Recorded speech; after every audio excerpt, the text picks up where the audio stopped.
Welcome to JK Tells a Story, where real-life dramas unfold. Sit back and enjoy today's tale. Really, Dad? Mom is right, you really aren't. That's the last thing I heard from my daughter when I hung up. Oh, she tried sending me text messages over the next few days, but I just deleted them. There were even a couple of voicemails, but I deleted them after hearing the first few words. It was all the same. These were simply the words of my ex-wife spoken through my daughter's voice. She made her choice 10 years ago, and I had come to terms with this decision.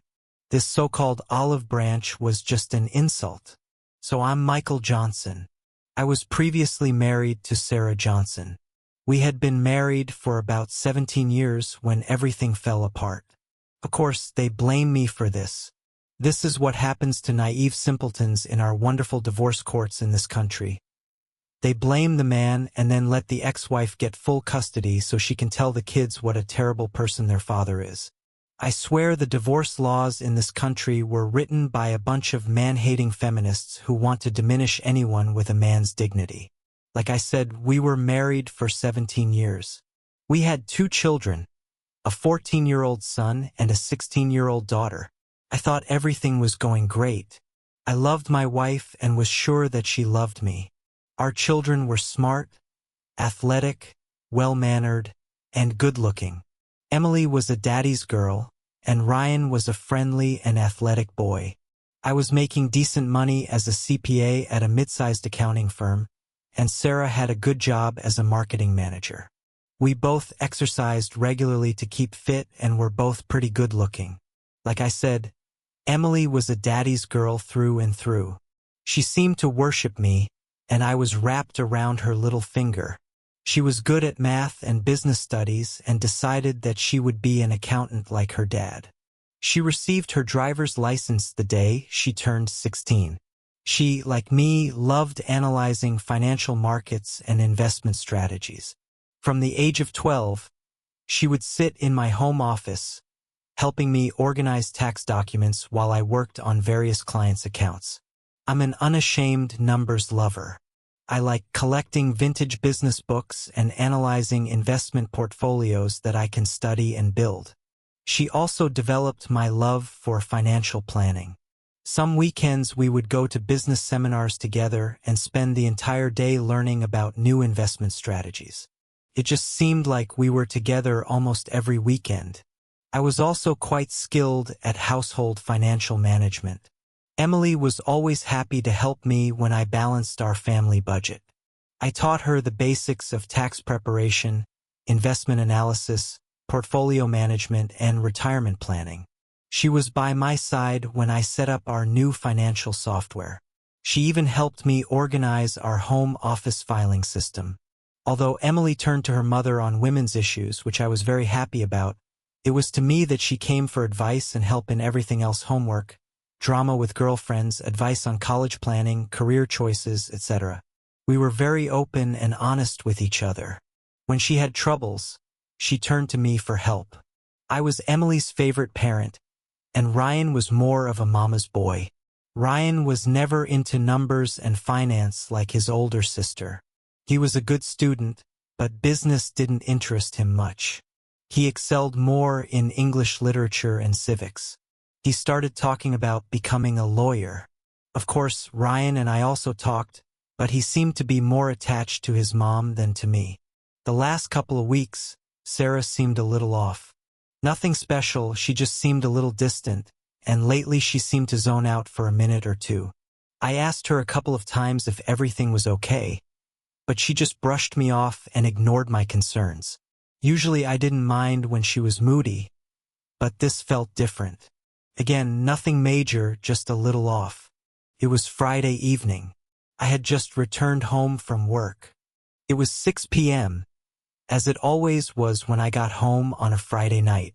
I saw that Sarah, as usual, was already at home. I walked through the door and shouted that I was home.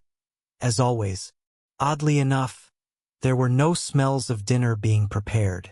Also, Emily didn't come down and greet me. Of course, she's already a teenager, but she usually greets me if she's at home. She and Ryan must still be hanging out with friends. Well, I put my briefcase in my office and went upstairs to change into more comfortable clothes for the evening.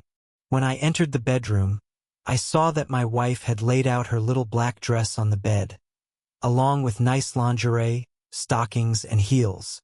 This explained the lack of dinner smells. Apparently we were planning on going out tonight instead. I wish she had warned me about this, but I still hadn't made any other plans. "Where are we going, darling?" I asked, starting to take off my shirt. "We're not going anywhere," she replied. It was strange. "Well, if we're not going anywhere, why did you put on makeup and lay out a nice outfit on the bed?" "That's because we're not going anywhere together. I'm leaving," she said. "Sarah, what do you mean? And where do you think you're going in such an outfit without me? Also, where are the children?" I had a bad feeling. "The children are spending the night with friends. I don't know exactly where my date will take me, but most likely I won't be home until tomorrow morning." "What do you mean you have a date and you won't be back until morning?" "Exactly what I said. I have a date tonight, and if everything goes according to plan, I'll spend the night with him," she said calmly. "You're crazy. What the hell makes you think I'll even put up with this for a second? To hell with all of it. If you want to go out and have fun, you can wait until the divorce is final. Stop being stupid. There will be no divorce. I'll just do this once, and then everything will go back to normal. I need this night. We've been married for 17 years, and I just need to go out once to prove to myself that I'm still attractive to other guys. If you really love me, you'll let me have this night, and it won't even show up on the radar." "Well, if you really loved me, you wouldn't even think about it. I love you, but I need this. I'm getting older, and I need to feel like I'm still attractive to other men, especially younger men. Brad is about 10 years younger than me. He's been flirting with me for the past 6 months, and I finally decided to accept his invitation. It's just one night, a night to convince myself that I'm still an attractive woman to other men. For me, it's just a confidence boost. I've noticed a few wrinkles and some gray hairs starting to show, and I need to boost my ego. I do not need this, and I'm not going to put up with it. Do you remember that part of the wedding vows about forsaking all others? You do this and you break your vows. Don't be stupid. It's just for one night. After I return home, I will never do this again. I promise. Are you a fool? Or do you believe that I'm a fool? After breaking the vow you made to me in front of God, family, and friends, do you really expect me to believe your simple promise made in private? Simply put, if you do this, it's over between us. You walk out that door, and I will meet with a lawyer as quickly as possible. Don't be an idiot. There will be no divorce. I will return home and be the loving, faithful wife I always have been. If you try to divorce me, I will fight as long and hard as I can. As a result, you will lose your house, most of your property, and I will get full custody of the children. Moreover, I will do everything possible to disrupt your visits, and I will place all the blame for the breakup of the family on you. I will do everything so that your children will eventually hate you." I was shocked by her words. "You claim that you love me, but at the same time you're ready to do all this to me? Damn right I'll do it. I love you, but if you try to divorce me, I will fight you. I don't want to lose you, so I'm just telling you the consequences of your actions. Look, I told you that I just need one night to prove that I'm still attractive. Yes, but what will happen in a few more years? What happens next time you start to think you're getting old and wonder if you can still attract a younger man? Let me guess. The gossip around the office says he's a great lover. I bet he's had a night with every single one of your female employees. I promise that this won't happen again. And yes, there were a few rumors that I overheard. I admit I'm curious, but it will just be physical. There will be no love. You have nothing to fear that he will take me from you. Like I said, This is just a one-time thing to get it all out of my head. Maybe I'll even learn something that will spice up our intimate life. A couple of new approaches will enhance our relationship. If you follow through with this, I have already told you the consequences. If you call him right now and cancel, we can go to marriage counseling and work on saving our marriage. Don't be stupid. We'll be fine. If you really insist on counseling to heal your bruised little ego, we can talk about it tomorrow when I get back. With these words, she continued to prepare for her date. I changed into jeans and a t-shirt and left the room. After a while, she came downstairs dressed in the clothes she had laid out. She had a small purse in her hands and was examining herself in the mirror by the door. I was sitting in my chair in the living room when a car horn was heard outside. "He's here. I have to go. I'll see you in the morning," she said, coming up to me for a goodbye kiss. I turned my head and pulled away from her. She ended up kissing the air. She straightened up and looked at me with a frown. "Okay, so be it. Once you get over your little tantrum, everything will go back to normal." With these words, she turned and headed towards the door. I turned to her with one last request. "If you walk out that door, it's over between us. You better think twice about throwing 17 years of marriage away." She turned to look at me. "I don't throw anything away. Like I said, I'll be back, and everything will be back to normal." With these words, she opened the door and went out. Yes, I began to cry over the loss of my marriage and the woman I had loved exclusively for the past 20 years, 17 years of marriage, 1 year of engagement, and 2 years of exclusive dating. I didn't understand how she could do this to me. She never expressed dissatisfaction with me. We had a normal, intimate life, and she never said she wanted more. I would happily give her more if that's what she wanted. We didn't quarrel over anything major. Of course, there were some disagreements like all couples, but we discussed everything and came to mutual agreements. I'd already decided what I'd do if she went through with it. Half an hour later, I finally got up and got to work. I think I waited that half hour for her to come to her senses and come back. Obviously, this didn't happen. I went upstairs and began to implement my plan. It wasn't a great plan, but it was the best I could do at the time.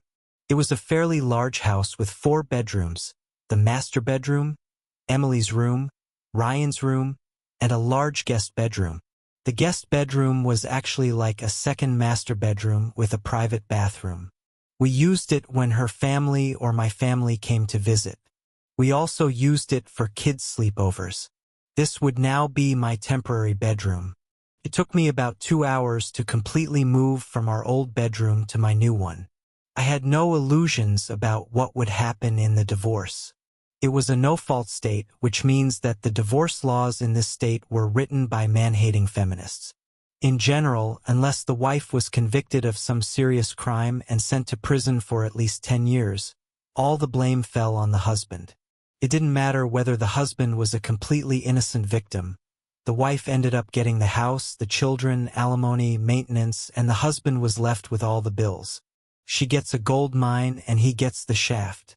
After getting my new temporary room in order, I went down to my home office and logged into our online banking. A few years ago, I had opened another account in my name only. It wasn't for any devious purpose.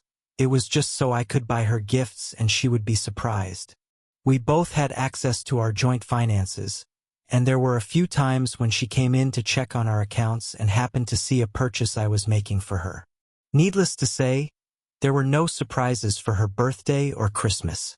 So I opened a new account in my name only so I could buy her gifts without letting her know what she was getting in advance. Now I decided to repurpose this account. She knew about it but had no access to it. First, I transferred exactly half of our checking and savings accounts to my personal account. Second, using the remaining money in the joint account, I paid off and canceled all of our credit cards. Then I signed up for several new cards in my name only. Yes, I should have paid off everything before transferring the money, but I decided that it would be better to pay back everything that the court ordered me to do than to try to collect anything from her. I would transfer my direct deposit from work to my personal account on Monday morning. Also on Monday, I would have to call our investment broker and ask to split our portfolio. Having done all I could, I grabbed a glass of bourbon with ice and headed to my room for the night. I finished my drink and got ready for bed. It wasn't the best night's sleep. First of all, I'm used to sleeping next to my wife without her. The bed seemed empty. And then my mind just couldn't turn off. I kept going over in my mind what I could have done to prevent this. Should I have tried to physically stop her from going out the door? Should I have gone to that idiot's car with a baseball bat? Was it worth going to jail? It was a long night. I sometimes dozed off, but not for long. I finally decided to get up as light started to come in through the window. I still felt tired, so I decided to take a shower, more to help myself wake up than anything else. After shaving, showering, and brushing my teeth, I put on jeans and a t-shirt and went downstairs. I had breakfast and drank a couple of cups of coffee while reading the newspaper. It was 9 a.m. when Sarah returned to the house. I was sitting in my office at the computer, looking through apartments that were available for rent. I'd already found divorce lawyers and made an appointment for Monday afternoon using their online scheduling. "Good morning, honey. I'm home as promised," she greeted joyfully as she entered the house. I just ignored her. Throughout the night and into this morning, I grew increasingly angry at what she had done. This morning, as I sipped my coffee, I realized that I had done nothing to deserve such disrespect from her. I also realized that there was nothing I could have done to prevent what she did. It was all on her conscience. If I had somehow managed to stop her date last night, she would have just done it again another time. There are many people who say that you can't suddenly stop loving someone. Perhaps they are right, but what you can do is turn that love into hate. The opposite of love is not hatred but indifference. With hatred, emotions are still present. Marriage counselors can often save a marriage where there is hatred by turning it back into love. If there is indifference, then there is no chance at all. All the love I felt for my wife yesterday before I returned home has now turned into hatred. It was surprisingly easy to do. All I had to do was focus on the lack of respect she showed me. I then added her threats against me if I did not agree to this. Added to this was her disdain for my feelings. I had a few hours to focus on all this. "Honey, where are you?" "I'm home, just like I said. I even cleaned up before coming home." I heard her call as she walked around the house looking for me. "Oh, here you are," she said, opening the door to my office. "I'm back. And now everything can go back to normal." She came to my desk, walked around it, and extended her arms to hug and kiss me. Pushed her away.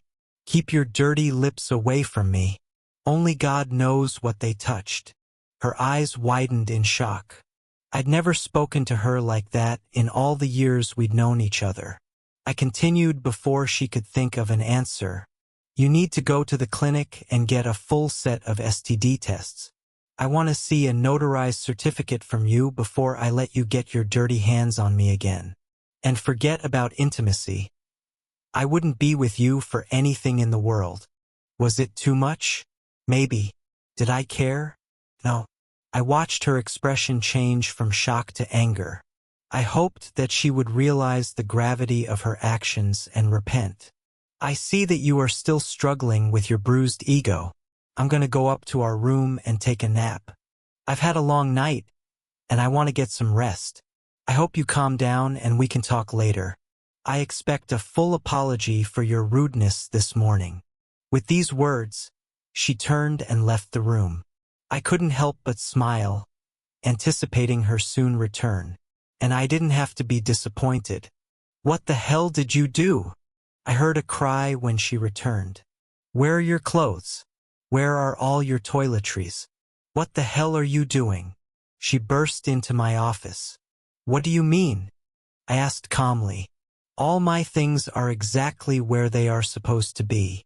What are you talking about? Your closet is empty, your drawers are empty, your place on the dresser is empty. What do you mean when you say everything is where it's supposed to be? As I said, my clothes hang neatly in my closet or are folded and stored in my dresser. My toiletries are neatly arranged in their place in the bathroom. This is wrong. I just told you that your things are not in our bedroom, she exclaimed irritably. Ah, now I understand your problem. You see, you still mistakenly think that your bedroom is our bedroom. I just told you that all my stuff is where it belongs, in my bedroom. Do you mean? Yes. I told you I wouldn't put up with this, so I moved out of your bedroom. I will live in my new bedroom until I find an apartment and move out.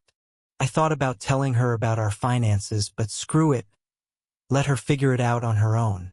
Besides, there's no point in spoiling the surprise before I've taken care of the investments. Her eyes narrowed in irritation. We'll discuss this later.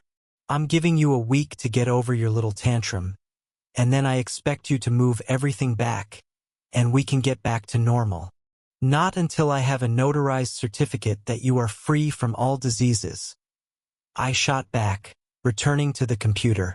I stayed in my office most of the day. The children returned home early in the afternoon. I briefly wondered how long it would take for them to realize there was a problem. I found several suitable apartments, filled out applications, and made appointments for Tuesday to view them. Then I printed out our financial statements. I'd need them for the lawyer on Monday. Although I had no illusions about keeping the house, I decided that determining its value might help in the settlement.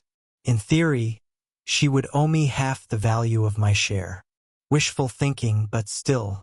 I spent the rest of the day researching the divorce laws in our state.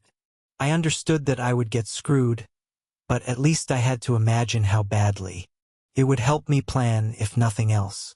"Daddy, dinner's ready?" Emily said, poking her head through the door. "Thank you, sweetheart," I replied. Sarah smiled brightly as I walked into the kitchen. It was obvious what her plan was. Kill me with kindness and show me what I would lose if I didn't accept what she did. She gave it her all.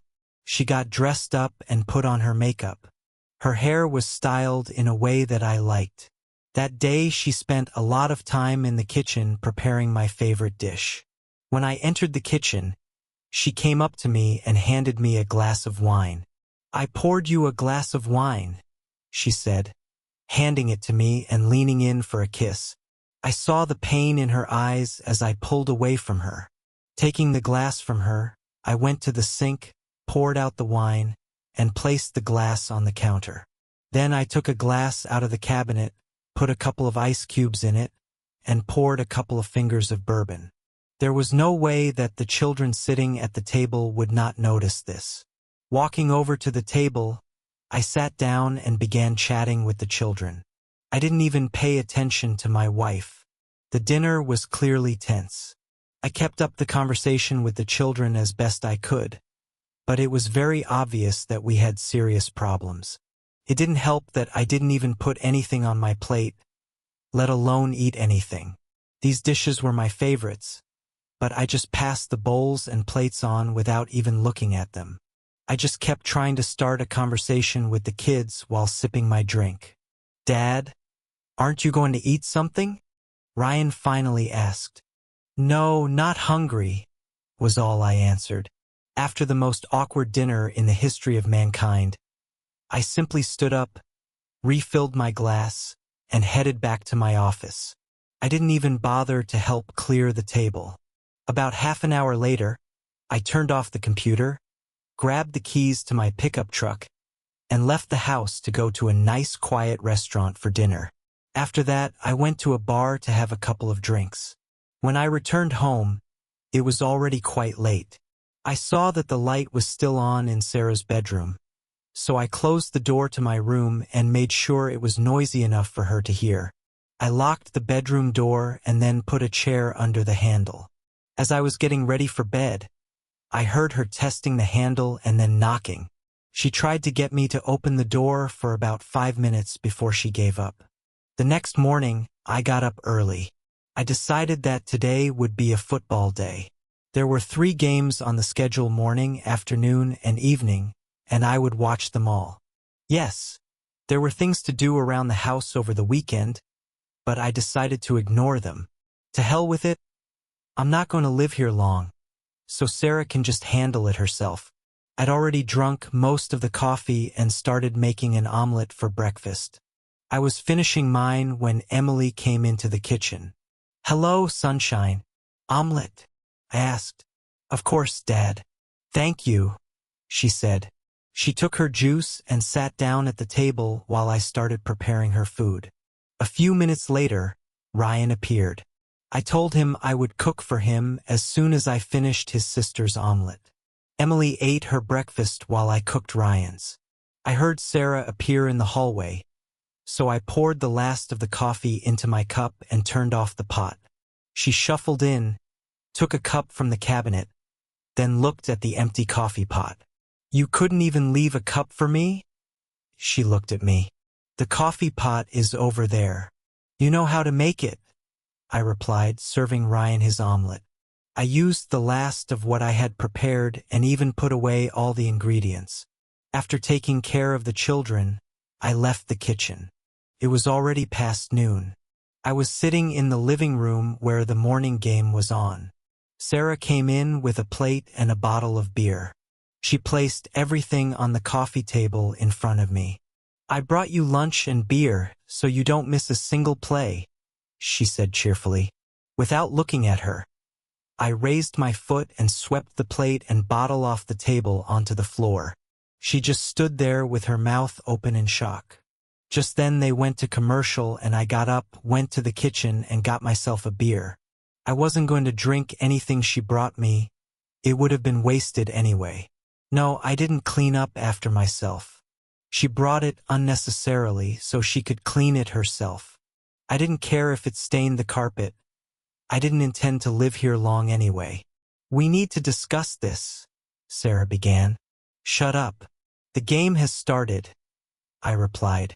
"For God's sake, you need to do something about your attitude. The children have already noticed, and they will definitely ask questions. I'm sure they'll notice even more when I move out." "Oh, come to your senses. You're not moving out and there won't be a divorce," she insisted, quickly leaving. Started around noon. At least they were kind enough to wait until halftime. Emily and Ryan entered the room together. They sat down on the sofa facing me. "Dad, what's going on between you and Mom?" Emily began. "Well, now you should know. Your mother and I are getting a divorce. This has nothing to do with either of you. We both love you. This is just between me and your mother." "But why?" Ryan asked.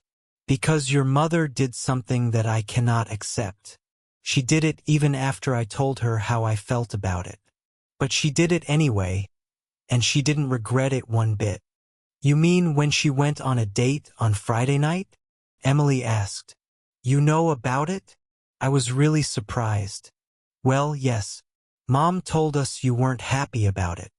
So you know that she cheated on me then?" "No, she didn't cheat," Ryan said. "She said she told you in advance, so it wasn't cheating. She didn't sneak behind your back to do it, and that was the only time she ever did something like that." "Yes, Dad. Besides, this was just one night out of the 20 years you had been dating and married," Emily added. "She said if you really loved her, you would just let her have that night and move on with your life."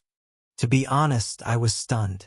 What also hurt me was that my daddy's girl didn't even bother to understand my position. She sided with her mother and didn't even want to listen to my point of view. Is that so? How about if she really loved me? She wouldn't even think about being intimate with anyone else. Come on, Dad. It only happened once, and she promised she would never do it again. Okay, then let's discuss her promises a little. Over 17 years ago, she made a solemn vow to me. She made this vow in front of God, our families and friends. She vowed to forsake all others. There were no exceptions to this oath. The duration of this oath was until death do us part. In case you haven't noticed, none of us died. If she could so easily break a vow made in public, how can I trust the promises she makes to me in private? Yes, but you also vowed to be with her in good times and bad. Ryan, who was thinking about becoming a lawyer, said, I hope he does much better than that. The problem is that your mother breaking her oath broke the contract and released me from mine. Well, we just don't understand why you would destroy your family over one single night, Emily said. Why do you say that I am destroying the family? Why am I being accused of what she did? Mom is not going to leave. She wants to put this behind her and move on with her life. You're the one who's going away and making such a big deal out of everything. If you leave, you will break up the family, Emily insisted. After this, the situation did not improve. I tried to explain my position, but they didn't listen. They didn't care about my opinion, not even a little. Sarah had spent the last day filling their heads with her version of events. All they knew was that Mom had done something that she really needed to do, and Dad didn't love her or the kids enough to accept her needs. She convinced them that Daddy's fragile male ego had caused him to abandon them all and destroy the family. Dad was to blame for not being able to give Mom one little thing that she really needed for her happiness. Instead, Dad decided to make everyone suffer because of his stubbornness. In fact, it was just one night out of their 20 years together. Seriously, what is one night out of 7,305 nights? Which is 20 years with 365 days a year, plus 5 extra days for leap years? They eventually left when it became clear that I was not going to agree with their position. I was able to watch the rest of the game in peace. As the game was ending, I smelled the aromas of dinner being prepared. Obviously, this was another one of my favorite dishes. While waiting for the evening game, I just sat and watched the post-game show. Time was running out. The start of the game was supposed to be in 20 minutes. Ryan came and said dinner was ready. I just stood up, grabbed the keys to my truck, and headed out the door. Where are you going? Dinner is being served, Ryan asked. I'm going to the sports bar to watch the game, and I'll have something to eat there, I answered. But Mom made your favorite. I'll be back after the game, although I might stick around for a while afterward, I added. After the game, I actually did stay. They had a very good burger that came with fries. The beer was also good. I only drank 1 beer per quarter of the game, so that was enough for me to safely get behind the wheel. Plus, it was only 5 minutes from home. When I got home, everyone had already gone to bed, so I just went to my bedroom, locked the door, and went to bed. The plate and bottle were cleared from the coffee table by the time I got home. This made me smile. On Monday morning, I got up early and left the house before everyone else was up. The first thing I did when I got to the office was call my investment broker. I explained that I was getting divorced and wanted him to split all of our investments in half. He created a new account in my name only and transferred half of our portfolio to it. Next was the HR department. I removed Sarah's name from my retirement account and asked them to list Emily and Ryan as my beneficiaries. I also provided them with my new bank account information so they would redirect my salary there. Lastly, I told my boss that I was going through a divorce, so I would need time off for meetings with my lawyer, court dates, etc. He was understanding about it. My lawyer basically told me what I already knew. There was a small chance that I could get joint custody, but it depended entirely on where the kids wanted to live. They were old enough for the court to take their wishes seriously. Judging by my conversation with them yesterday, I wasn't going to count on it. In fact, the only reason anyone ever hired a lawyer for a divorce in this state was so that the lawyer would smooth out the divorce process. I told him to start the paperwork and asked that she be served at work on Monday. I didn't even bother going straight home after work. It was Monday Night Football, so I just stopped at a sports bar. 3 tacos for $1. I ate 3 in the first half and 3 more in the second. I ignored text messages and phone calls from Sarah. I answered Emily and told her where I was. Her reaction to this was not very pleasant. All 3 of them gave me dirty looks when I walked in after the game. I just went into my office and closed the door. By the time I finished and went up to my room, everyone had already gone to bed. On Tuesday morning, I got up early and left the house before everyone else was up. Everything was fine at work, and I took the day off to look at apartments. I settled on a nice 2-bedroom apartment and paid a deposit. I could move in on Saturday. A trip to a furniture store allowed me to buy basic furniture, a sofa, table, and chairs. They were supposed to be delivered on Saturday afternoon. I decided that I liked the bed I was using and was going to take it, as well as everything in my home office. When I returned home, they were already having dinner. I chuckled when I noticed that they didn't even set out a plate for me. This suited me just fine. I wasn't going to eat anyway. I just went to the refrigerator and took out everything I needed to make a large sandwich. After making a sandwich, I grabbed a bag of chips and a beer and then headed to my office. God, Dad, why are you being such a jerk? Emily exclaimed as she entered my office. Well, Emily, to put it simply, your mother cheated on me. She had no respect for me at all, and then she threw it in my face. I'm not going to put up with this.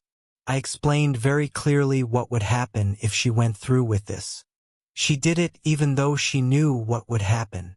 You can't seriously destroy your family because of this. Come on, this means nothing. It was just a night. Emily, someday you will get married. Think about how you would feel if your husband told you one evening that he had a date with a younger, more beautiful woman and was going to spend the night with her. Well, I'm sure I wouldn't like it very much, but if he promised to come back to me, and it was just this one time, I'd hope I love him enough to get through it. Besides, if he told me about it first, it wouldn't really be cheating. Yeah, certainly. Do me one favor. When you get married, look your fiancé straight in the eyes when you say your vows. When you look into his loving eyes and come to the phrase about forsaking all others, imagine how the love in those eyes turns into complete devastation when you tell him that you're leaving to be intimate with another man. With these words, I turned my back to her and went back to work. There was an ambush on Wednesday evening when I returned from work. Both sets of parents were there. People often make fun of their father-in-law, but I actually got along very well with Sarah's parents. They accepted me into their family as the son they never had. Charles, her father, was a business enthusiast like me. His only problem was that he preferred Ford stocks over GM. Okay, he had extremely poor taste in investments, but I could ignore that. He had a 1969 Mustang portfolio that was in pristine condition. Yes, I also got along very well with my parents. We were not one of those dysfunctional families where kids grow up hating their parents. They had always been very loving and supportive of me. Of course, there were disagreements, and they were never shy about telling me when they thought I was wrong about something. Sometimes we just had to agree that we disagreed about something. So I entered the house and saw that the ambush had already been prepared. I was a little puzzled. I understood why her parents were there. Obviously, they would be on her side. After all, she is their daughter. But what confused me was that my own parents were there. It would seem that this would be counterproductive for her. My parents would agree with me and be on my side. If she was trying to get me to accept her infidelity, why would she invite someone who wasn't on her side and who would argue that I was right to divorce her cheating wife? As you can probably guess, it took me a few more minutes to figure this out. Michael, Charles began his speech, I want you to know that Margaret and I are very disappointed in what Sarah did, but at the same time we think that you are overreacting to this. Yes, she went and had a night with another man, and it was extremely disrespectful to you, especially the way she did it. However, it was just one mistake. You two have been together for a total of 20 years. You have two wonderful children. Think about it, surely you will be able to survive this little incident. You don't have to destroy your family over a small mistake. A small mistake? Seriously, it was no small mistake. It was not an accident where she tripped. It was a planned event. They probably planned it at least a week in advance. She then ambushed me just an hour before she left, giving me no chance to argue with her. This was a deliberate plan to deceive me. Son, my mother decided to intervene. She didn't deceive you. She told you about it first. What? Of course you're right, she told me. She never asked, she just said she would do it, and I had no say in the matter. Even when I voiced my serious objections, she didn't care. By the way, I told her what would happen if she did this. Michael, my father cried, I understand your pain and anger, but think about your family. We love you, son. We will be here to help you heal, but think about what you will do to your family. Sarah still loves you and insists she won't do that again. We all think that with counseling and some effort, you can overcome this. Tearing a family apart is not an option. We raised you to be a good person. You need to be responsible and support your family. Don't engage in actions that will ultimately harm your relationship with your children. Consider your mother and me. These are our grandchildren, and we will do everything necessary to maintain our relationship with them. I just stood there, completely stunned. My parents were really on her side. They actually told me that I should ignore her infidelity. I couldn't stand it anymore. Turning around, I left the room and headed to my bedroom. Sarah tried to follow me, but I closed the door in her face. Within 10 minutes, I had changed into jeans, a casual shirt, and boots. I didn't say a word as I walked through the living room and out the front door. They were still sitting there trying to talk to me as I passed by. I didn't even pay attention to them. I just walked out the door, got in my pickup truck, and drove to the sports bar for dinner and a few beers. Luckily, the house was quiet and dark when I returned about 4 hours later. Thursday and Friday passed in the same spirit. I completely ignored Sarah, and my kids were still mad at me. I was surprised that Sarah had not yet noticed that the credit cards no longer worked. I was sure that when she went shopping on Saturday, she would understand this. It was Friday evening. I had been home for about an hour. I sat in my office sorting through things and deciding what exactly I would take tomorrow and what I would get later. Sarah opened the door and walked in. She was wearing a sheer nightgown, stockings, and heels. I must say she looked fantastic. Tonight the children are spending the night elsewhere. It's time for you to forget about this nonsense and come to bed with me. I want you to make love to me all night long. I really need you to take me back, she said. I looked at her for a minute. No thanks. Besides, I haven't yet seen a certificate from the clinic confirming that you don't have any diseases. Stop being ridiculous. I need you in my bed. Your tantrum will achieve nothing. Now come on, I need intimacy, she insisted. Not the slightest interest. Look, if you don't do this, I'll have to call Brad again. Here's a one-time offer for you. Damn it, it was a one-time thing. But if you're going to keep rejecting me, then you're the one pushing me back to someone else. Have fun. Let me know if you bring him here so I can leave. The smoke was practically coming out of her ears and nose as she ran out of the room. Took a few minutes to calm down. About half an hour later, I heard the front door slam. She practically burned her tires as she sped down the street. Taking advantage of the fact that the house was empty, I collected a few things. I took the bed apart and loaded it into the pickup, along with most of my clothes. Tonight, I would sleep on the sofa in my office. After loading everything I wanted to take with me into the pickup, I poured myself a bourbon with ice and relaxed on the couch. The couch wasn't the most comfortable I've slept on, but that was okay. Early the next morning, I was at the rental office and received the key to the apartment. It took me a little time, but I managed to unload everything from the pickup truck and into the apartment. Luckily, a couple of friendly neighbors helped me out. When I returned, no one was home yet, so a neighbor's teenage son helped me load the desk and office furniture. The computer, printer, and accessories went into the truck. I looked around the living room and thought, to hell with everything, I'll take the chair too. It's surprising that either no one returned home until the evening, or no one bothered to look into my office or spare bedroom.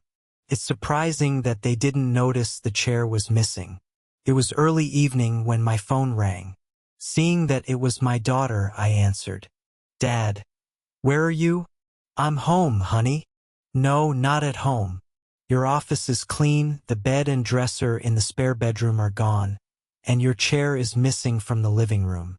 Besides, I looked everywhere, and you weren't here. Plus, your pickup is missing." "You're right. I'm not there. I'm home. I don't live there anymore. For now, I have moved into an apartment. Maybe after the divorce, I will buy myself another house. But for now, this will suffice." "God, Dad, I can't believe you're being such an idiot. I thought you loved us." "I love you, sweetheart. I have always loved you and will always love you. But not enough to stay where you're not wanted. You're leaving us. You abandoned us and are destroying the family. It was your mother who destroyed the family. I told her what would happen if she went on this date, but she did it anyway. But she thought you loved her enough to get through it, and I thought she loved me enough not to do that. It doesn't matter." Then she hung up. Yes, the divorce was a nightmare. She fought it to the end. Consultation, she wanted me to pay. I refused. I argued that if she needed it, then she should pay for it. This was one of the few arguments I won. What a waste of time. The counselor didn't really like me. I think it had to do with the fact that I told her that I was ordered to attend sessions, but the judge didn't say anything about me actually having to participate. I endured all 12 sessions before the counselor finally gave up. She fought about literally everything. That worthless poster in the garage that she absolutely despised. Suddenly she simply couldn't live without it. The beer mug I accidentally left in the office that she hated, it had been on my desk since college. It became the centerpiece around which she would remodel the office. Yes, it was complete nonsense. She only did this to make the divorce as difficult as possible for me. All this time, she made sure that I saw the children as little as possible. Finally, the judge granted the request for divorce. I had to continue paying half of the mortgage on the house, which of course remained with her. Child support was $2,000 a month, but I was able to visit the children every Wednesday night and every weekend. What really pissed me off was the $1,000 a month for 5 years of spousal support. It would end if she remarried during that time. I wasn't going to hold my breath. I learned that she moved Brad in with her before the divorce was finalized. So yes, half of my salary went to her. I cashed out some of my investments and bought a small house that was in dire need of renovation. At least I got it cheap. It was even on a quarter-acre lot. Luckily, I was able to move all my office equipment out of the garage a week after I moved out. I refused to even discuss them. I had most of them before we met. When she pressed, I started talking about all her jewelry, expensive clothes, and shoes. The house had electricity, gas, and running water. There was a roof, but the walls needed work. That was enough for me. I moved into the house and started working on it in the evenings and weekends. Visits? Yes, I was entitled to visits. I actually visited several times. It was a disaster. Sarah did everything she could to stop me. The children were busy, they went for the weekend with friends. Funny how it was always on my weekend, not hers. Oh, Emily has dance practice on Wednesday. Ryan has an important test on Thursday and needs to study. The few times I was able to visit the children on Wednesday evenings, They were hostile towards me. They still blamed me for everything. Even if I explain my point of view to them, when the opposition literally keeps them captive all the time and I only occasionally have an hour or two, it's a losing battle. After the third time, they directly told me that they did not want to see me anymore. Yes, I could force them, but what's the point? Forcing them to see me would only cause more resentment. I sent them gift cards and letters on their birthdays and Christmas. All of them were returned unopened. I continued to send my monthly checks. I saw them being cashed, but never heard a word. High school graduation. I guess they graduated from high school, but I haven't heard anything about it. I sent a certified letter informing them of the college funds I had arranged for them. In response, I heard no thank you. Sarah basically turned my children against me, just like she promised. I focused on work, home, and only that. I didn't go out or do anything social. It's amazing how much money you can save by doing this. As if all this wasn't enough. "Hi, Mom," I said when she answered the phone. "Michael, how are you doing?" She answered cheerfully. "As good as could be expected, anyway. I haven't heard anything about Thanksgiving. Are you hosting it again this year?" There was silence on the other end. "Mother, are you still there?" I asked. "Oh, well, it's a little awkward. Yes, we are going to have it, but Sarah, her parents, and the children will come to the dinner. She will also bring her new man into her life. We just felt that having you here would be too awkward for everyone. After all, the kids are still mad at you for abandoning them, and you being with Sarah and her new man will just make everyone too tense."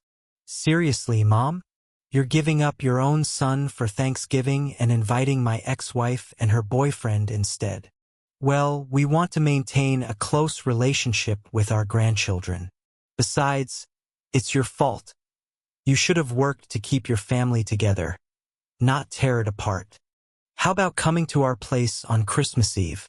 Your father and I will spend Christmas Day at Sarah's house, but we can celebrate it with you the day before." "It doesn't matter," I muttered, ending the conversation. I spent Christmas Eve at home watching Die Hard and ignoring numerous calls and text messages from my mom asking where I was. I wasn't in a festive mood. I was just looking at the packages I sent to my kids a week ago. Yesterday they were returned to my doorstep. True to form, 5 years later I received a message about the wedding. Sarah married Brad the weekend after I paid my last spousal support payment. Ryan had turned 18 the year before, so I was done with child support. Now I was completely free from my former family and obligations to them. I celebrated the occasion by getting drunk. Yeah, I'm not very proud of it, but screw it. I worked my ass off and gave them all the love I could, only to be rejected and treated like crap. To hell with them.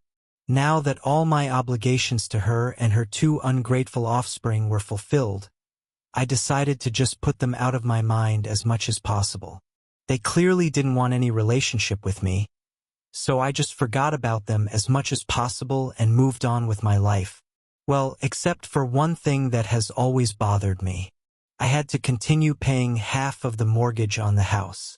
Of course, that ended when Ryan graduated, but my name was still on the contract. I think Sarah was under the mistaken impression that the house was hers. The divorce stated that she could only live there until the children finished school. Now all bets were off. I was entitled to half the property, and it was quite a large property.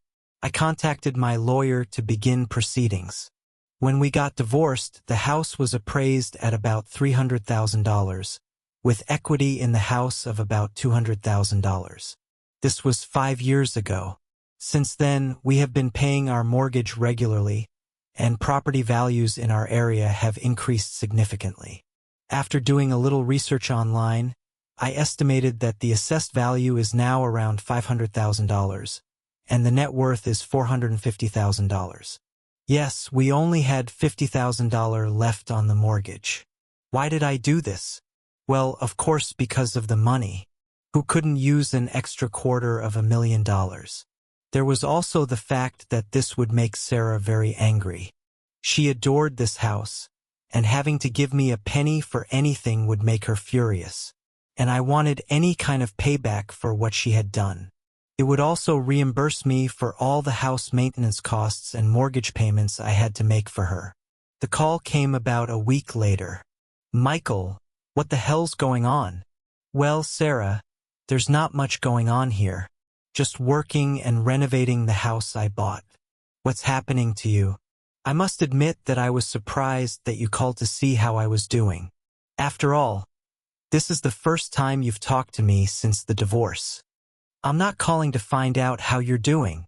I'm calling to find out why a realtor just came to my house to inspect it and get my signature on a sales contract. Oh, then this should be pretty clear. Since both of our names are on the title, she will obviously need your signature for the sale. What sale? I love this house, and I have no plans to sell it. Then when can I expect a check from you for my half share? Nice try. I got the house in the divorce. No, you only used the house until Ryan graduated from school. This happened last month. Now we can either sell it and split the proceeds or you buy out my half. If you think I'm going to give you $100,000 for a house that is rightfully mine, then you're crazy. Well, that proves I'm not crazy. I'm not asking for $100,000. You could have done this 5 years ago. Now, since the home's equity is about $450,000, my half is $225,000. Considering all the expensive furniture you simply must have, let's round that up to $250,000. You're crazy. I won't give you a cent, she shouted, hanging up. Yes, I laughed after she hung up. Yes, my lawyer got her in court, but it was worth it to see her face a couple of months later when the judge ruled in my favor. I even managed to convince the judge to make her pay the legal fees as well as my lawyer for taking her to court for something that should have been settled out of court. The house was valued at more than I expected. Taking into account the cost of furniture, in the end, they bought me out instead of selling. I later found out that they were mainly using Brad's money. This ended up biting him in the ass, but more on that later. I managed to get the house in order. I even built a decent-sized workshop behind the house. I picked up an old investment portfolio that was in poor condition. I was only interested in the fundamentals. The rest would have been replaced anyway. Over the last year, I have taken it apart, cleaned it, and completely reorganized it. Once the analysis and restructuring were done, it was time to work on implementation. The portfolio was still good, but I still rebuilt it. It had to withstand the growth that I was going to put it through. The allocation is a diversified mix. I decided to have some fun with the strategy. It would be just a hobby, not for everyday use. I managed to find some rare financial books on the internet at a used book warehouse. I bought them and had them delivered. Once they arrived, I placed them on display and began studying them. I had to send some to specialists to have the binding restored, connecting pages and updating data with new market information. New strategies, updated analysis. I polished the theories and then implemented improved approaches to bring everything up to modern standards. Yes, I would probably invest more in research than practical application, and yes, I would end up spending more on analysis than returns, but I made the portfolio look almost like it required expertise. The first time I implemented a major strategy, I almost lost everything. I was working on market analysis and decided to test my approach. Big mistake. The market instantly lost stability, and I barely managed to stay profitable before I could adjust my strategy. Remember, start with small amounts. After that, I started working a little more carefully. A few weeks later, I saw an ad for a business conference open to the public. Thinking it would be fun, I filled out the form and paid the entry fee. When the day arrived, I loaded up my materials and drove to the conference center. I checked in and got my spot. As I was setting up my display, I noticed a very nice portfolio of investment strategies parked next to me. I set up my information booth in the area behind my materials. A couple of chairs and a small table completed my setup. That's when I noticed some attractive red-haired women setting up chairs behind the investment display. Yes, I said red-haired women plural. There were two of them. One looked about my age and the other was in her mid to late teens, perhaps still a high school student. There were two very important points that I did not see. I didn't see a guy with them, and I didn't see anything on the older woman's left ring finger. "Good morning. I like your portfolio," I said cheerfully. They both looked up from what they were doing. "Hello. Thank you. I like your investment analysis too," said the older one. "Thank you. Have you been to many of these?" "This is my first one. I've been to business conferences before, but only as a spectator. This is the first one I'm participating in. By the way, my name is Michael. Well, my daughter and I are participating in them for the third time. My ex has already taken part in them several times. I'm Rebecca, and this is my daughter Sophia. In that case, when you're done, why don't you two join me in the shade? I have a cooler full of drinks, and I could use any information I can get about these conferences." We ended up sitting almost all day. From time to time, we got up and talked to someone about our materials, but the day passed very pleasantly. No, I didn't win any awards, but I still had fun. I found out that she divorced her husband 3 years ago because she caught him cheating. He cheated with his boss's wife. She made a deal with him. She would give him all the evidence if he would transfer the investment portfolio to her. She told me that it would really hurt him, and she wanted him to keep his job so he could continue to pay her child support and spousal support. It was a double win. Besides, his boss was screwed, and she didn't care that his wife was cheating on him. Sophia was also friendly and joined in the conversation.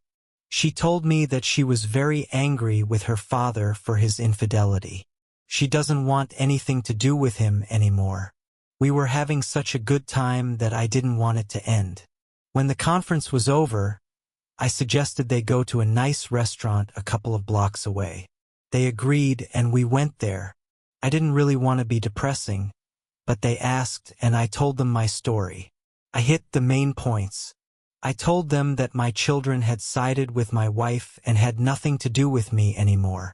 "Are you saying that she cheated and your children blame you for divorcing her?" Sophia was amazed. "Yes." I tried to explain everything to them, but by that time she had already turned them against me. Rebecca put her hand on my shoulder. "I'm so sorry for you, Michael.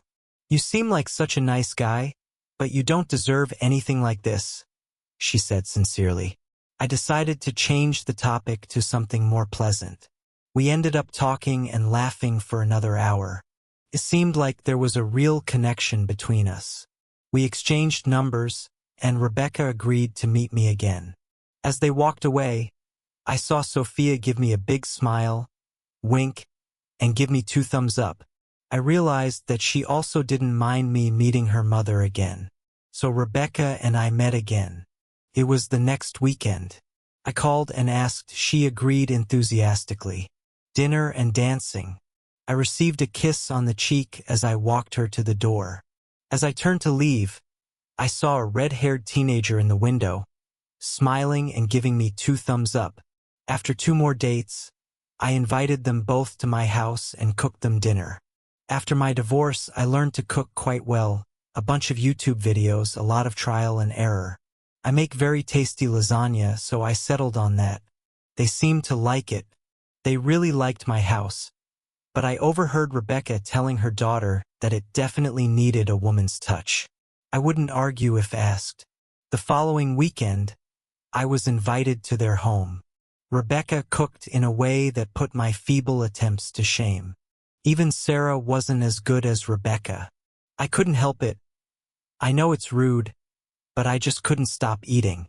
In the end, I had to apologize to them for making myself look like a pig. They just laughed and asked why I was apologizing. That was the biggest compliment you could give to a woman who loves to cook. She told me that Sophia was almost as good as her. This happened 2 weekends later. I invited Rebecca to dinner and then to a dance club. We had been dancing for some time when a slow song started playing. We clung to each other, swaying to the beat of the music. A few weeks ago, we had already moved on to some pretty passionate kissing. She leaned over and whispered in my ear, "Take me home." To be honest, I was surprised. I thought we were having a great time, but now she wanted to go home. I pulled back to look at her. She must have seen the look on my face and started giggling. "Oh, you wonderful man. I meant take me to your house." "Oh, well then, luckily I had a regular pickup and not my investment portfolio. I'm not sure I would have been able to keep focus on the road if I had driven the portfolio home. We were intimate. We ended up doing this 3 times before we fell asleep. I made her breakfast before taking her home. I received another double thumbs up from the red-haired teenager in the window. A few months later I asked, and she responded positively. It was a simple ceremony in the presence of a judge. They moved into my house right after the wedding. Sophia even started calling me Dad. Life was wonderful. Yes, there were disagreements. Yes, Sophia and I had our differences too. She was still a teenager, and I was an authority figure. Sometimes I had to say no. Still, she respected me, and her mother loved me as much as I loved her.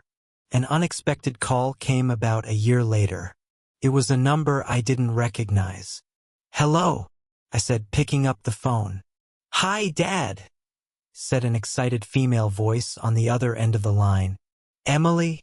"Yes, Dad. It's me, and I have great news." "Is that so? I'm very pleased to hear from you," I replied. It was really nice to hear her voice. Maybe she wanted to improve our relationship. "I'm getting married." "That's great, honey. I'm so happy for you. Basically, I want you to be at my wedding." "Oh, honey, certainly. For a father, it is one of the greatest honors to walk his daughter down the aisle. And I also set up a wedding fund for you." "Oh no, Brad is paying for the wedding, and he will walk me down the aisle. Also, since it would be very awkward for you and Mom to sit together, you will not sit in the first pew. But I really want you to be there." "Brad? Is this the one your mother cheated on me with? Did she really marry this piece of—" "Listen, Dad. I'm trying to rebuild our relationship, and I wanted to reach out and invite you to my wedding. Besides, after you left, she and Brad started seeing each other more often, fell in love, and got married. In fact, it's your fault. If you hadn't left us, she and Brad would never have continued dating." "Fine. I see that you are still under the impression that your mother did nothing wrong. So I won't be able to attend for 2 reasons. First of all, I simply cannot support a marriage that I know will fail. Most likely, you will cheat on your husband like your mother cheated on me. If he's anything I'd approve of, he'll kick your ass to the curb as soon as he finds out. Secondly, you just stole my father's last great honor and gave it to the scumbag who deliberately seduced a married woman.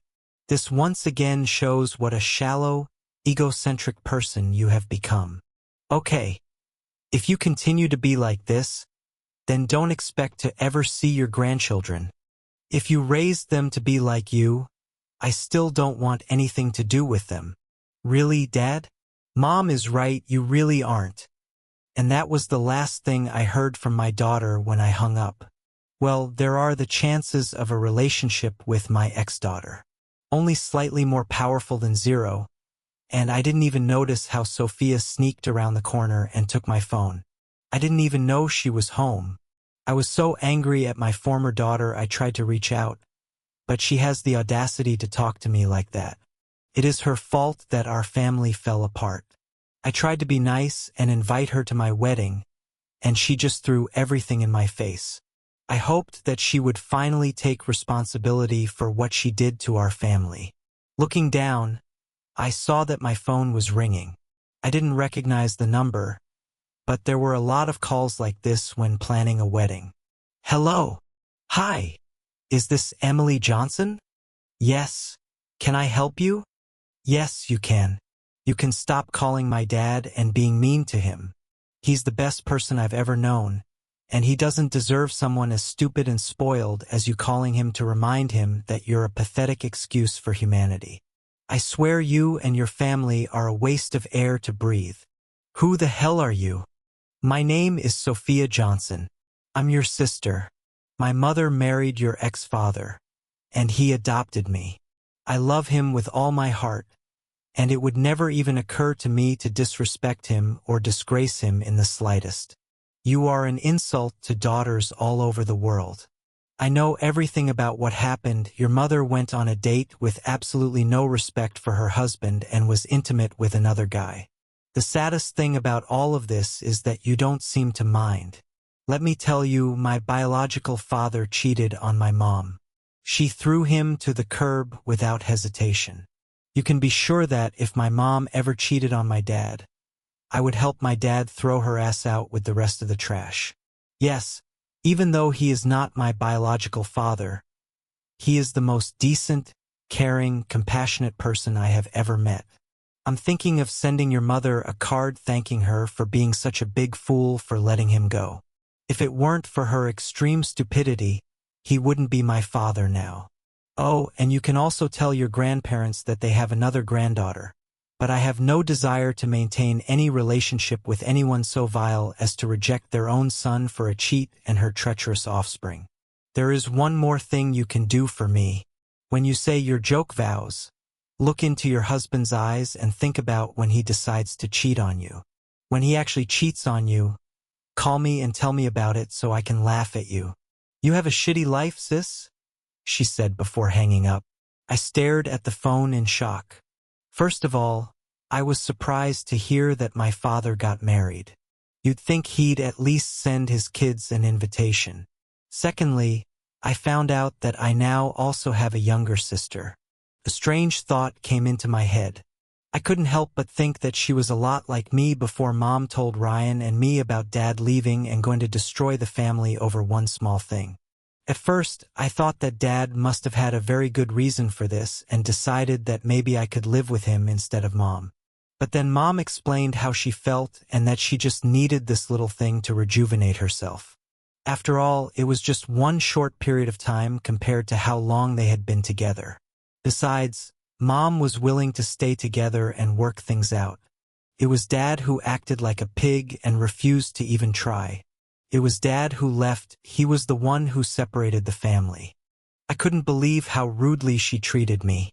She didn't even give me a chance to tell her that it was Dad who abandoned us and Mom who was trying to move forward. It was as if she didn't even care that it was just a one-time thing that shouldn't have even crossed the radar considering how long they'd been together. And she has the nerve to call me all these vile names. She doesn't even know me, and why was Dad so upset? Of course, Brad was going to walk me down the aisle. After all, he has been by my side for the past few years. I haven't even talked to my dad since Ryan, and I told him how angry we were about him leaving. Additionally, Brad paid almost $220,000 for my wedding. I couldn't even imagine how many pennies my father could save for my wedding. Would it be enough? Half an hour later, when my mother and both grandmothers arrived, I was still upset about these phone calls. They went shopping. Mom immediately noticed my mood. Honey, what happened? I told Dad about the wedding and asked him to come. After all, I am his only daughter, and I thought he would want to be at my wedding, hoping that maybe this would be something we could build on and maybe start a relationship again. Oh, that's great! Grandma Johnson exclaimed. Will he be there? We haven't heard from him since he called about Thanksgiving a few years ago. I sighed. No, he got angry when I told him that Brad would walk me down the aisle, and I thought it would be too awkward for him to sit in the front pew with Mom and Brad. Oh, this is very bad. I thought he had already overcome his pig-headed stubbornness. Well, if that wasn't bad enough, 5 minutes later I found out that I have a half-sister, I said, with both of them voicing their surprise in harmony. Yes, the girl who said her name was Sophia Johnson called me a few minutes after Dad hung up. Apparently, Dad married her mom and adopted her. She wasn't very nice on the phone. Actually, the nicest thing she said was that she wanted to thank my mom for being stupid otherwise. She wouldn't have such a great dad. I recounted both telephone conversations to them. They were shocked by the harshness coming from Dad and Sophia. Michael got married, but we weren't invited to the wedding? He didn't even tell us about it? Do I have another granddaughter? Grandma Johnson whispered to herself. Finally, my wedding day arrived. I thought briefly about what my father said and was momentarily sad that he wouldn't be there on my special day. Well, I reached out to him and he rejected me.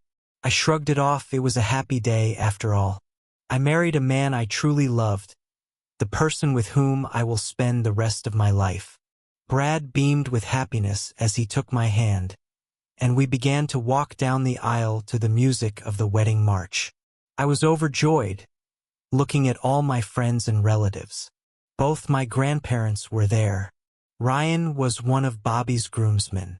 Everyone was here to celebrate my special day. Tears of joy appeared in my eyes. I looked forward and saw my Bobby smiling at me, standing in front of the priest. As we walked past my mother, I saw her beaming with pride. Tears of joy also flowed down her cheeks. Brad lifted my veil, kissed me on the cheek, and said, "Congratulations, baby." He then handed me over to my future husband. When the priest asked who gives the bride away, Brad replied, "Her mother and I." Something sounded wrong, but at that moment I couldn't figure out what. This soon passed as the priest began the ceremony. I looked into the eyes of the love of my life. I said my vows, to have and to hold, in sickness and in health, in good times and bad, forsaking all others. I couldn't say it. I looked straight into Bobby's eyes and just couldn't say it. I suddenly remembered what Dad said on the phone. I looked into the eyes of my betrothed and suddenly saw him with another woman. The picture suddenly changed. Now I was looking into the devastated eyes of a broken man, telling him that I had a night with another man. These pictures flashed through my mind. The words came out without thought. I understand now. If before it seemed to me that we were under the close attention of the public, now it was nothing compared to what it was now. Bobby looked at me with concern. Suddenly, it was as if a weight had fallen off me. The biggest smile of my entire life appeared on my face. Finally, I understand. I told Bobby, "This is very cool, Emily. But what did you suddenly understand?" "Everything," I answered. Then I got serious. "Bobby, do you really love me?" "Of course I love you. How can you even ask this?" "I have to ask this because I can't marry you today." I swear I felt a rush of air past me as the entire audience gasped in shock. "We will still get married, but not today. This is wrong and I have to make it right. I'm only getting married once, and it's for life, so I have to do it right." "Baby, what happened?" "Bobby, I love you with everything I have. I'm gonna marry you. I'll explain everything to you and you'll understand, but we need to go and start fixing everything. We will postpone everything to another day and plan our wedding our way. You won't leave me at the altar, will you?" "Not a chance. In fact, you should come with me." I said to the guests, "I truly regret this, but I just can't go through with it today. We are not canceling our wedding, we are just postponing it. We will let you all know when we set a new date. We understand if you decide not to come, but just think about what story about today will stay with you for years to come. Don't you want to come next time and see what happens next?" In any case, in order to somehow compensate for your disappointment, the reception hall is ready. Everything is already paid for with non-refundable deposits, so why not take advantage of it? The bar is open, so eat, drink, dance, and be merry. Don't worry, Brad will pay the bill. With that, I took Bobby's hand and walked back down the aisle. Suddenly, my exit was blocked by my mother and Brad standing next to her. He didn't seem happy that I had just flushed over $200,000 down the toilet. I also noticed that all the guests were now focused on this new confrontation. Those who stood up to leave for the reception stopped to watch the next show. Brad started shouting some nonsense about the money he spent and how I was going to pay him every cent back for this stunt I just pulled. Then it was Mom's turn. "Emily, what are you doing? Where are you going?" she asked. "What I'm doing is correcting a mistake that I made several years ago." "What mistake?" "The biggest mistake of my life. The mistake I made was listening to all the garbage you spouted instead of helping Daddy kick your ass to the curb. The mistake I made when I blamed my dad for destroying the family while it was all your fault by cheating on him. Emily, I'm your mother, and you will speak to me with respect." "Really, Mom? Once a cheater, always a cheater." "Emily, how dare you? How dare I? I'm really ashamed that I looked up to you." It wasn't until I looked into Bobby's eyes as I said my vows that I woke up and realized what a terrible person you truly are. Once a cheater, always a cheater. Looking into his eyes, I suddenly realized how terrible it would be if he ever cheated on me. I realized how much I would hurt the person I love if I ever cheated on him. I think my dad was still a good role model for me, but you definitely weren't. "What do you mean?" Mom asked. I noticed a little fear in her eyes. "Seriously, Mom? You think I don't know about your Wednesday afternoon workouts with Jim Davis, your personal trainer? Why do they always take place at his apartment and not at the gym? It's funny how you only go to the gym to see Jim. How about the fact that Carlos, your pool cleaner, needs an extra hour every 2 weeks because you have special cleaning after he cleans the pool? I have some good footage from when I came home early a couple of times, in case you try to deny it. And let's not forget how you always tip Mario, your hairstylist, in the back room after every visit to the salon. At least Brad is your boss at work, and he doesn't have to worry about you cheating on him with your boss. Have I forgotten anyone? Oh yeah, I almost forgot about Alan Morris, your neighbor.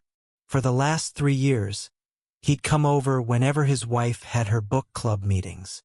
Her eyes flickered to Brad as I finished airing her dirty laundry. Perhaps she was hoping that he miraculously didn't hear anything, even though I said it loud enough to be heard throughout the entire church, and he was standing less than 2 feet away from me. Brad had a look of utter shock on his face. The moment I looked at Brad, an evil thought came into my head. "Oh, and Brad, before God and all these witnesses, I swear with the same commitment that my mother made when she made her wedding vows that I will pay you back the money you spent on this wedding. We all know how she keeps her vows, so you can fully count on me to keep that vow just as she kept hers." Yes, he shouldn't hold his breath waiting for even 10 cents. Seeing that Mom was distracted, I pulled Bobby down the aisle. I made a short stop to talk to the videographer. Yes, he caught everything on camera. He smiled broadly as he handed me a copy of the videotape. He was determined to make a duplicate in case something happened to the original. I quickly signed the permission form to post the video on YouTube. I was hoping it would go viral and add to my mom's shame. Bobby and I ran out to the parking lot. He came here in his car, and our bags were in the trunk. We planned to transfer them to the limo before leaving the reception. His brother was going to take his car to his place after the reception. I smiled, knowing that Daddy would really like Bobby, and slid into the passenger seat. I was instantly excited when he turned on the ignition and the huge twin-turbo engine rumbled to life. Sure, it wasn't a classic investment portfolio, but the 2019 Challenger was still a beast. "Where are we going?" he asked as we roared out of the parking lot. "We're going west on Route 156. I'll find the address and put it into GPS," I replied, working on the phone. It wasn't difficult. After all, he didn't try to hide. I knew the city he lived in, and a search of the property records gave me the answers I needed. He was about 2 hours away. We could only hope that he would be home when we got there. We didn't stop to change clothes. I was on a mission and didn't want to waste time. It's not a common occurrence when you open your front door and see a woman in a wedding dress and a man in a tuxedo standing on the porch of your home. I mean, if you are a minister and live at a church, then this probably happens sometimes. The problem was that I was not a priest and certainly did not live at a church. What was even more amazing was that I actually knew which one was which. I had no idea who this man was, but it was definitely my eldest daughter standing there, my eldest daughter who has made it clear that she doesn't want to see me anymore. I remember that today was her wedding day, but I couldn't understand why she was here. She must be either at church, at a reception, or on her way to her honeymoon. Standing on my doorstep was the very last place she should have been. "Daddy, can I talk to you for a minute, please?" she asked very quietly. Still stunned, I stepped back and allowed them to enter. I gestured toward the living room where Rebecca and Sophia were sitting. I also noticed the shocked expression on their faces. Emily, this is my wife Rebecca and her daughter Sophia." "Sophia, Rebecca, this is Emily." "Sorry, but I don't know who the guy is with her." "Oh yeah, Dad, this is my fiancé Bobby Jensen." "Bobby, this is my dad, Michael Johnson, his wife Rebecca, and my sister Sophia." Emily introduced her groom. "I thought he was supposed to be your husband by now. Didn't you get married a couple of hours ago?" I was confused. "This is what I need to talk to you about. I couldn't do it today. I can't get married until my dad walks me down the aisle." "Daddy, I finally understand. You are right, you were always right. I'm sorry for getting caught up in Mom's lies and blaming you. It was Mom who abandoned everything, not you who abandoned us. Forgive me for everything I said and did. You didn't deserve any of this. I won't make excuses for my behavior because there really are no excuses except that I was young, stupid, and listened to the wrong people. I just hope that you can find it in your heart to forgive me and allow me back into your life. I really, really want to marry Bobby. He's a really great guy, and I know you'll like him. I just can't marry him unless you agree to walk me down the aisle and give me away." Well, this was completely unexpected. I probably should have focused on other things, but there seemed to be one or two elephants in the room. Even though I was very happy that my daughter decided that I wasn't the man who abandoned them and wanted me back in her life, my curiosity about the scene in front of me required some attention. "So, Emily, did something happen at the wedding? I mean, you're wearing a wedding dress and Bobby's in a tuxedo, so I'm guessing you actually attended the wedding." She looked at herself, then at her fiancé. "Oh yeah, in fact, we were already halfway through the ceremony when I had an epiphany. Here," she said, handing me a disc. "Maybe you should watch it while Bobby and I change into regular clothes." Bobby ran to the car and grabbed his suitcase while Rebecca walked Emily to the bedroom where they could change. While this was happening, I set up the DVD player connected to the big screen in the living room. Once Emily and Bobby were busy changing, Rebecca came back and sat next to me, and I pressed the play button on the remote. It all started as a normal wedding ceremony. The groomsmen walked the bridesmaids down the aisle and then separated at the altar. Bobby came in with the priest, ring bearer, then flower girl. Finally, Brad walked Emily down the aisle. Everything was pretty typical until Emily started saying her vows. Even this was normal to some extent. Suddenly, she seemed to have trouble speaking. She seemed stuck on one word. "I can't believe she actually did it, and that it really hurt her that much," Sophia whispered to herself. I was about to ask her what she was talking about when Emily stopped saying the vow and changed everything. We watched the video of her stopping the wedding and then confronting her mom. I was shocked by her revelations. Apparently, her infidelities became more frequent after she married Brad. By the time the video ended, Emily and Bobby had changed their clothes and returned to the living room. I just couldn't get through it. I looked into Bobby's eyes and knew how much it would hurt him if I did to him the same way Mom did to you. I finally understood what it really means to forsake all others and that my mother broke this oath. Then I realized how much she had dishonored you and that I had dishonored you by getting married without giving you the place of honor that you deserve. How can I make such solemn vows in a ceremony where two of the most dishonorable people I know take pride of place? How can these vows have any real meaning if they don't involve the most honorable man I know? I realized that if I truly wanted these vows to have meaning, then it would be my dad, the man who truly taught me values and integrity, who would walk me down the aisle. I decided that when I married Bobby, it should be you, not Mom and Brad. Emily was silent for a minute, then smiled and looked at Sophia. Besides, I need my little sister to be one of my bridesmaids. It was your kick in the ass that woke me up. I remembered what you said to me when I looked into Bobby's eyes trying to say the vows. How can I get married if you don't stand by my side? This was very important. We talked for several more hours. I didn't know that Sophia got Emily's phone number from my phone right after I left for my office. After calling Emily that day, she went to her room, and a few minutes later, she called Emily from her phone. It was getting late, so I asked them to stay in the guest bedroom for the night.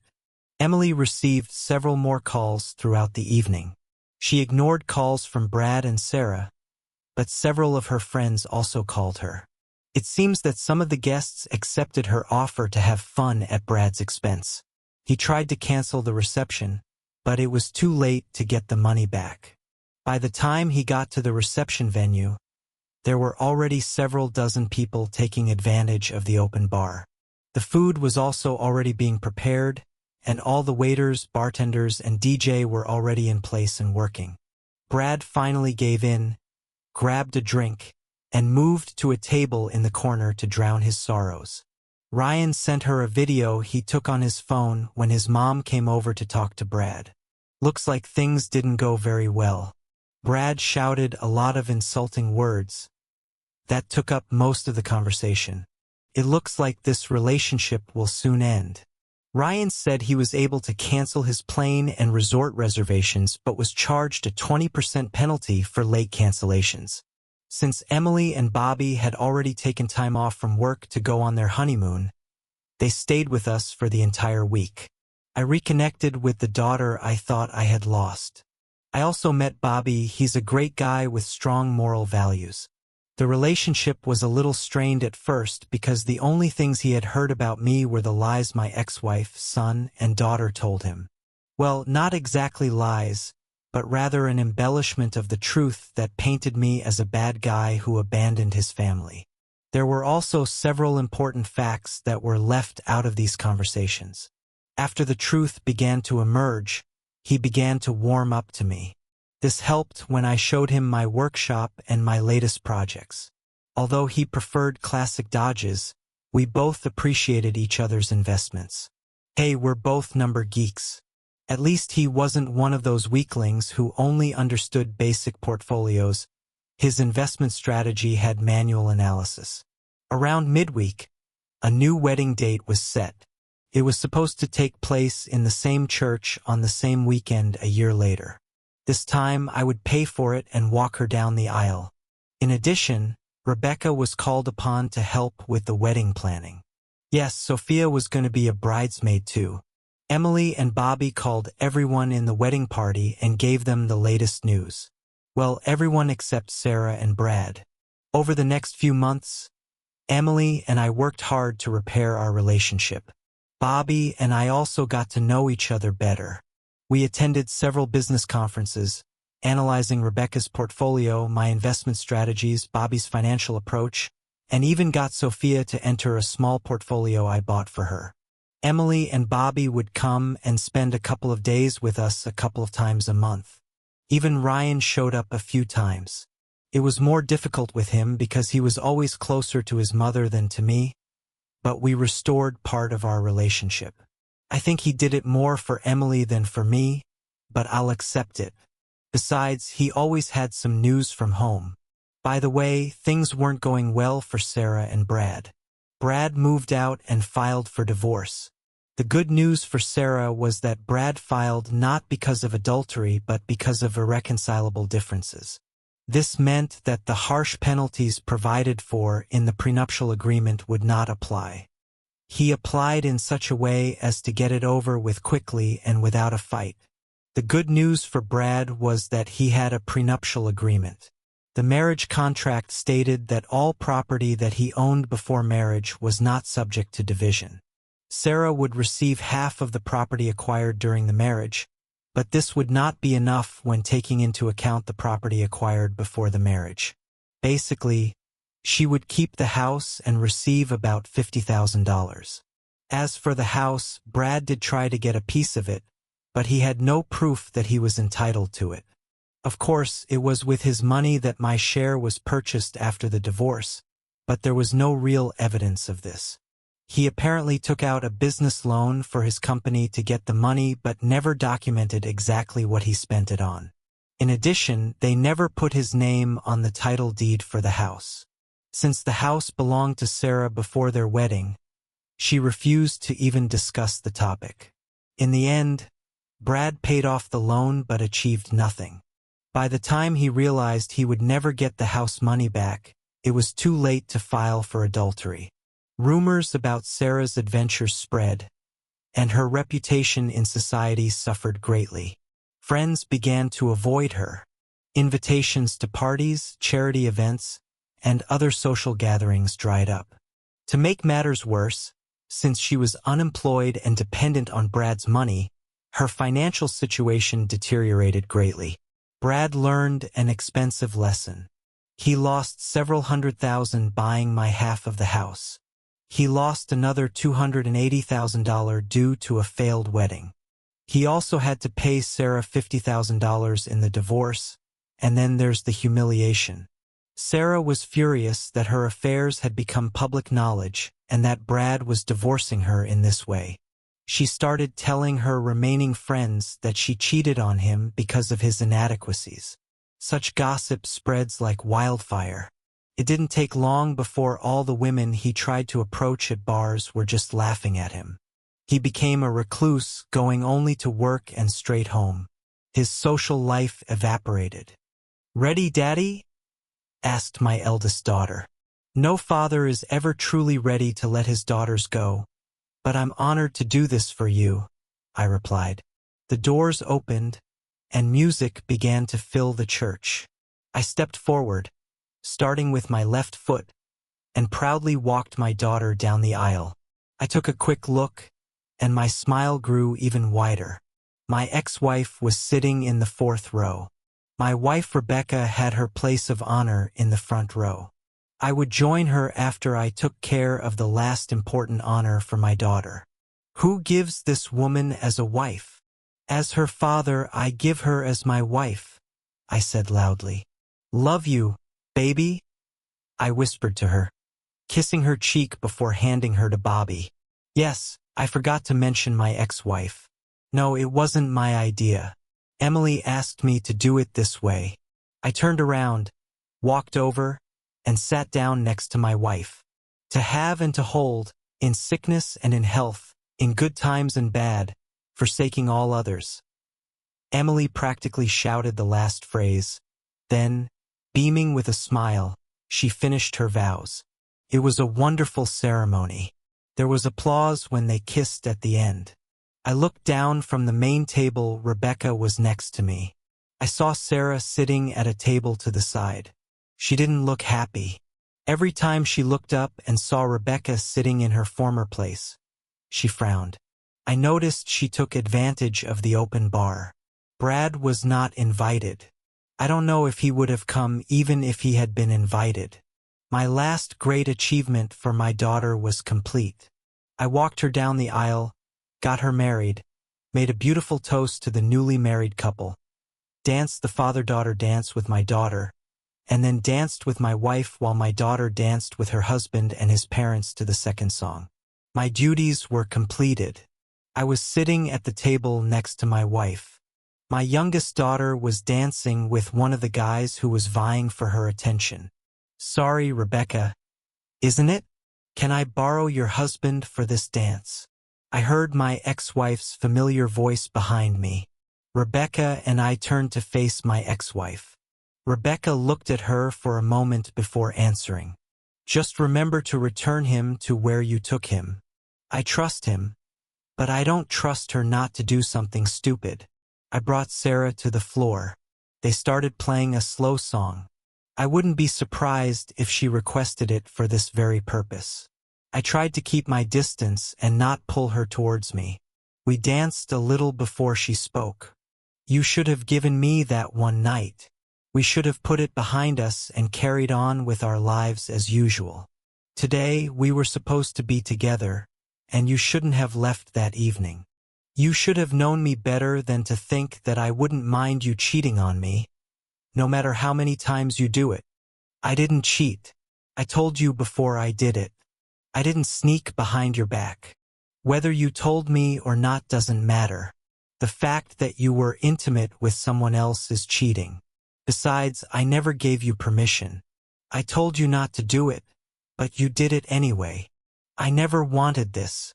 I only wanted one night, and then we could be together forever. You know that you are the only man I have ever loved. There was never the slightest love for him. Besides, the night wasn't that good. He was selfish and not even as good as you.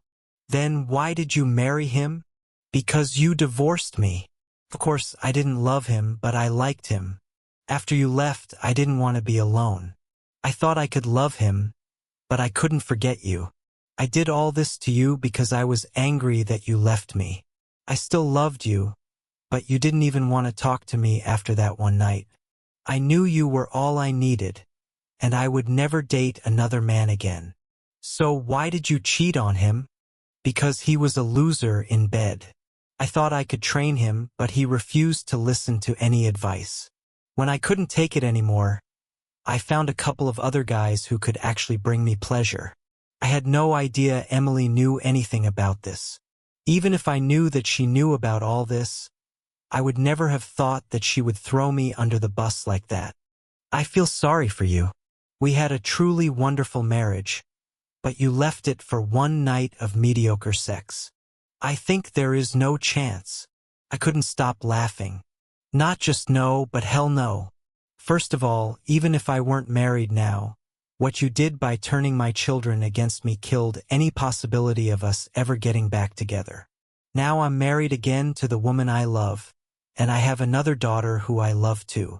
The best I can offer is courtesy when we are in the same place at any events with our children and grandchildren. Fortunately, the song ended soon. I didn't talk to her again that evening. She couldn't afford to pay the mortgage on the house, so she ended up selling it and moving into a small apartment. She got enough money from the house to live on if she was careful. From time to time, she dated people, but as far as I know, she never had any other serious relationships. Brad ended up living alone too. Emily and Bobby had a long, loving marriage. They had 3 children, 2 boys and 1 girl.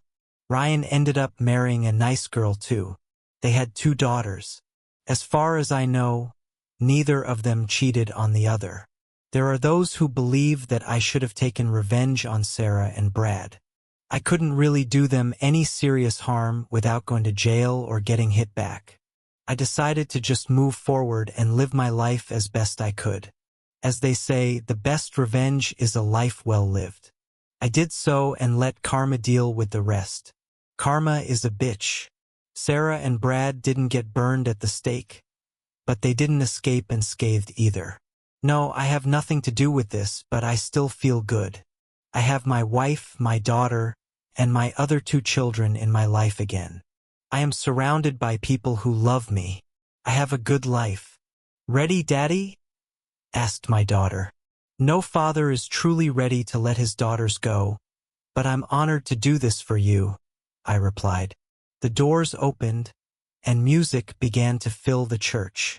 I stepped forward, starting with my left foot, and proudly began to walk my daughter down the aisle. My wife took her place of honor in the front row and smiled widely. I joined her after taking care of the last important honor for my daughter. Don't worry, Dad. Today I will go through with this. I talked to Emily, and I'll do it right the first time, Sophia assured me. Thank you for your viewing. See you next time. If you enjoyed this, subscribe to JK Tells a Story for more tales.